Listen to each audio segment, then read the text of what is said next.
കല്ലുമക്കയ്യാണ്. ഇതിനി ഇതിനെ കൊണ്ട് അരിക്കടുക്ക ഉണ്ടാക്കാമെന്ന് വിചാരിച്ചിട്ടാണ്. നല്ല വൃത്തി കഴുകി നല്ല ഇതുപോലെ കഴുകി വൃത്തിയാക്കി വെള്ളം നല്ലോണം വടിയാൻ വെക്കണം. ഇനി നല്ലോണം വെള്ളാറി അരിക്കൂട്ടി ശരിയാക്കണം. ഇത് അരിപ്പൊടിയും ചെറിയ ജീരകവും പെരിഞ്ജീരകവും പിന്നെ ഇട്ടതാണ്. ഇത് തേങ്ങ, ഇത് ഉള്ളി ക്രഷ് ചെയ്തത്, ഇഞ്ചി, പച്ചമുളക്, കറിവേപ്പില. ഇനി ഇതെല്ലാം കൂട്ടിയിട്ട് കുഴക്കുക. അരി നല്ലോണം നല്ലോണം കുഴക്കണം. കുഴച്ച് കൊട്ടിക്കൂട്ട്.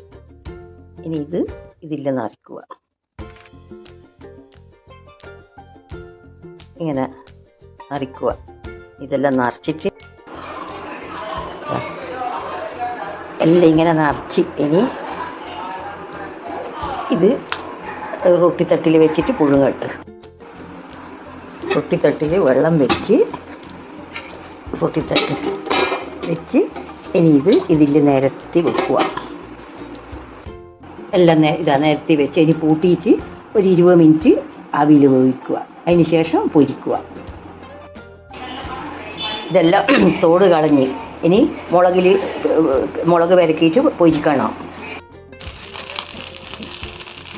ഇതിങ്ങനെ ഡീപ് ഫ്രൈയും അല്ല ഷാലോ ഫ്രൈയും അല്ലാതെ വിധത്തിൽ ഇങ്ങനെ ഇതിന് ഫ്രൈ ചെയ്തിട്ട് എടുക്കുക. നല്ല ടേസ്റ്റാണ്. ഇത് അരിക്കെടുക്കാൻ റെഡിയാവും.